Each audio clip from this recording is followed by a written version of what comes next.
The mayor introduced her $16.7 billion budget plan earlier this week, and it relies on federal dollars for new spending programs, as well as patching up some of the financial holes caused by COVID-19. Now comes the sausage making, where City Council gets its hands on the plan and formulates a final document. And joining us with analysis of this budget are Deborah Carroll, director of the Government Finance Research Center at the University of Illinois, Chicago, and Ted Dabrowski, president of WirePoints, which describes itself as an independent nonprofit delivering original research and commentary. Welcome both of you to Chicago tonight. And before I address questions to you, let's go over some of the finer points of this budget. It closes a $733 million gap. There's $200 million in additional spending for CPD this year over last year. $31 million in direct cash payments to struggling Chicagoans, and 68% of that $2 billion that the city received in federal COVID help will go to close previous, current, and future budget gaps. So, Deborah Carroll, when you look at the breadth of this, is this a sound fiscal proposal? Yes, thank you very much for having me. It's a pleasure to be here. I would say yes. I actually view this budget as one that promotes fiscal responsibility for fiscal recovery. It's clear that the mayor has a long-term outlook for the city of Chicago in mind with this budget proposal. It is proposing to maintain city services and employment levels without raising taxes, while also patching up these budget deficits going forward and further contributing to our pension funds in an important way. And Ted Dabrowski, the mayor herself, touted over $1.5 billion in new spending this year over last year on things like housing and direct aid, and for the police, as we mentioned. Do you believe the mayor is saddling taxpayers with new burdens that'll be harder to keep up with, given that federal funding likely is not to come anymore? Yeah, Paris, I think that her new budget is going to create a fiscal cliff for Chicago a year or two down the road. She's not using all that windfall of money to tackle the pension crisis, the debt crisis. Instead, she's having billions of new programs, this massive spending. And when that money runs out, what's going to happen? Well, let's point out, though, that the U.S. We're going to have more debts. We're going to have more debts at the end of the. I was going to point out, Ted, though, that the federal treasury said that the money could not be used for those things. But go ahead. Well, so for locals, they can do some things like lower taxes, and so there's clever ways of doing it. And she should have negotiated better contracts. There's a ton of money there that she could use as a restructuring of all that debt. Instead, she's spending it all. And, when the money runs out, people are going to be, used to getting that money. We're talking about, almost $2 billion and more that she's putting into programs. What happens when it runs out? And Deborah Carroll, progressive alder people want more of that federal relief money spent on some of those programs instead of patching up some of that red ink, as you mentioned. Is the mayor going down the right path, using it, about 68% of that to, restructure some of the debt and plug some of those holes?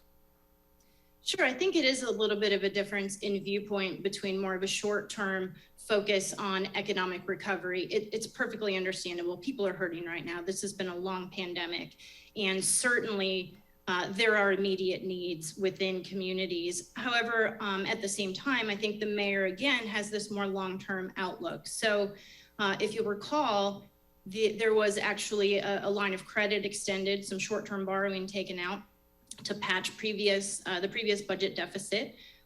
If we did not use the funds now to repay that short-term borrowing, that would have to roll into long-term borrowing, and that would ultimately cost more for Chicago residents. And so I think she is taking a very responsible approach to this budget, while at the same time maintaining important services for city residents that are very much needed right now. And Ted Dabrowski, you brought up some of the labor contracts, one of those with Chicago Police.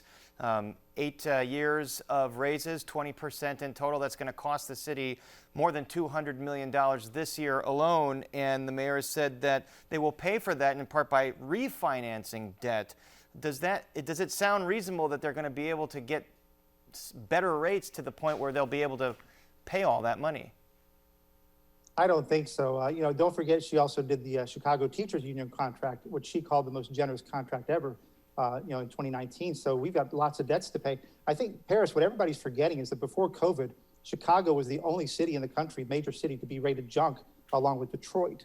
And so all those debts haven't gone away. In fact, they're growing, and those contracts that you mentioned are going to make them bigger. So, you know, if Lori Lightfoot really wants to help the people who are left behind or struggling, that'll never happen as long as we have a city that's effectively bankrupt and, you know, in a fiscal mess.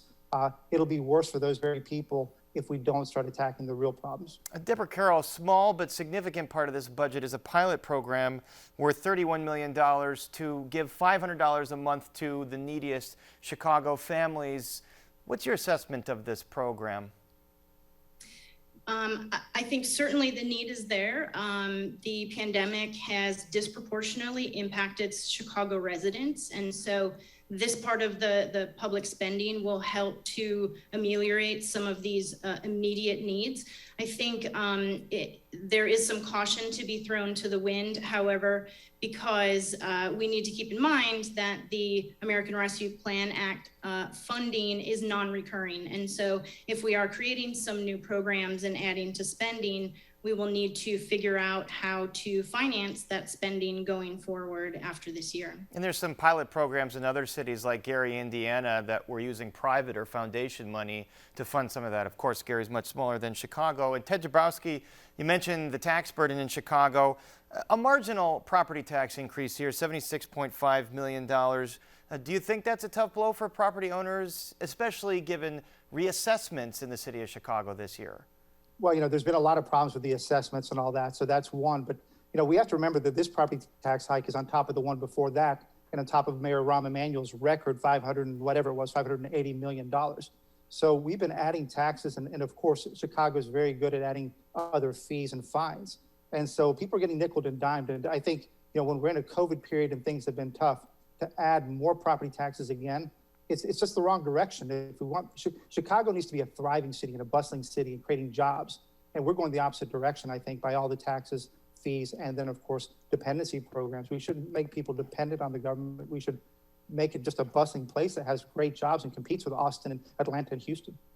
All right, well, there's going to be a lot of debate over this budget, and we'll see where it goes in the next couple of months as it gets voted on in October or November, I believe. Not 100% sure on that. Maybe Heather will correct me. But for now, our thanks to Deborah Carroll and Ted Dabrowski. Thanks so much. Thank you. Thanks, Derek. Thank you.